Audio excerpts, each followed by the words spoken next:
Assalamualaikum warahmatullahi wabarakatuh. Bismillahirrahmanirrahim. Para pemirsa UM Channel yang dirahmati oleh Allah Subhanahu wa taala. Umat Islam yang terbaik, sebagaimana kita maklumi bersama, adalah di antaranya yang diungkapkan dalam banyak kesempatan, yaitu al-khidmatu min anfa'il manafi'. Jadi umat Islam yang terbaik adalah yang paling banyak memberikan layanan kepada yang lain, tentu dengan layanan yang berkualitas atau apapun layanannya. Dan yang terbaik tentu adalah yang layanannya paling berkualitas. Melayani itu adalah sesuatu yang paling indah. Dengan demikian maka sungguhnya umat Islam tidak boleh berbuat jahat. Karena apa? Karena kalau ada umat Islam yang berbuat jahat, terutama kepada sesama umat Islamnya, ataupun juga kepada umat yang lain, maka berarti telah melanggar ketentuan-ketentuan yang ada di dalam agamanya. Umat Islam tidak boleh mencuri, umat Islam tidak boleh berzina, umat Islam tidak boleh menjadi teroris. Bukankah ada hadis yang menyatakan la yazni zani hina ma yazni wa huwa muslimun wa la yasriku syarik hina yasrik wa huwa muslim. Tidak ada orang yang berbuat zina ketika melakukan perzinahan itu dalam keadaan Islam. Dan tidak ada seorang muslim yang mencuri ketika mencuri dia berada dalam keislaman. Artinya, begitu seorang muslim melakukan pencurian, begitu seorang muslim melakukan perzinahan, maka lepaslah status keislamannya dari dirinya. Tentu hadis ini dimaksudkan agar setiap penganut agama Islam betul-betul berhati-hati untuk tidak melakukan sesuatu yang dilarang oleh agama Islam. Melihat hadis ini, maka makna yang lebih luas. Tentu umat Islam tidak ada yang menjadi teroris. Sebab teroris adalah salah satu bentuk kejahatan. Dan umat Islam tidak boleh melakukan kejahatan tersebut. Sehingga kalau ada umat Islam yang melakukan kegiatan terorisme, menghancurkan suatu komunitas tertentu atau rumah ibadah tertentu, maka pada saat dia melakukan kejahatannya itu, berarti keislamannya lepas dari dirinya, keimanannya lepas dari dirinya. Ma'asyiral muslimin rahimakumullah. Jadi tidak ada umat Islam yang memandang orang lain sebagai musuh. Nah, kalau ada di antara umat Islam yang menganggap umat yang lain yang beragama selain Islam sebagai musuh, maka mereka harus berpikir ulang.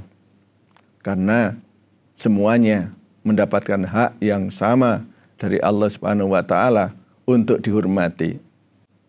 Sejak zaman Rasulullah sallallahu alaihi wasallam sampai dengan para sahabat, sampai dengan tabi'in dan sebagainya, maka sungguhnya kalau ada manusia yang dianggap sebagai musuh Islam, adalah mereka yang disebut dengan kafir harbi. Orang kafir yang selalu menyerang umat Islam. Nah, untuk kondisi saat ini, sungguhnya kafir harbi itu sudah enggak ada. Maka tidak ada alasan bagi kita untuk membenci umat yang beragama lain. Ya, walaupun agamanya berbeda. Tapi harus kita ingat bahwa mereka sungguhnya sama dengan kita. Ya, berpeluang untuk menjadi baik. Walaupun juga ada peluang untuk menjadi tidak baik. Kita yang sekarang menjadi orang yang beragama Islam, maka sangat mungkin suatu saat walaupun kita tidak ingin menjadi orang yang tidak Muslim. Sementara mereka yang tidak Muslim, suatu saat nanti sangat mungkin menjadi Muslim, bahkan menjadi lebih baik daripada kita.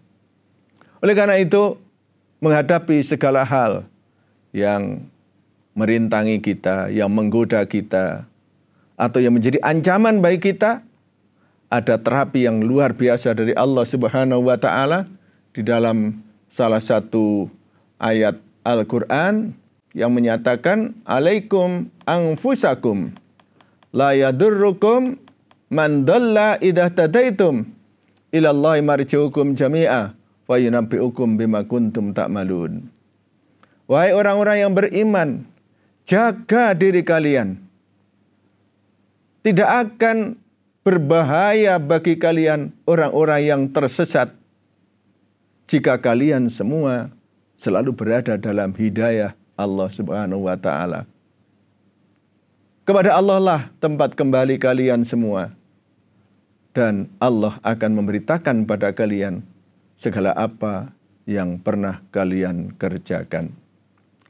Jadi para hadirin, para pemirsa rahimakumullah, untuk menghadapi hal-hal yang mengancam keimanan kita, bukan dengan cara yang tidak terpuji, akan tapi mari kita gunakan cara-cara yang diajarkan oleh Islam. Sekiranya ada pihak-pihak yang merugikan kita, maka harus kita teliti lebih mendalam. Kemudian kalau kita harus mengatasinya, maka kita serahkan pada pihak yang berwenang untuk mengatasinya. Kita tidak diperkenankan untuk melakukan main hakim sendiri, semacam yang dilakukan oleh orang-orang yang kita kategorikan sebagai kaum teroris.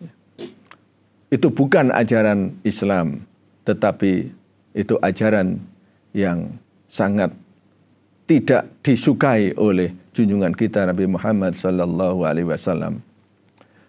Para pemirsa rahimakumullah, itulah beberapa hal penting yang perlu disampaikan pada kesempatan yang baik ini.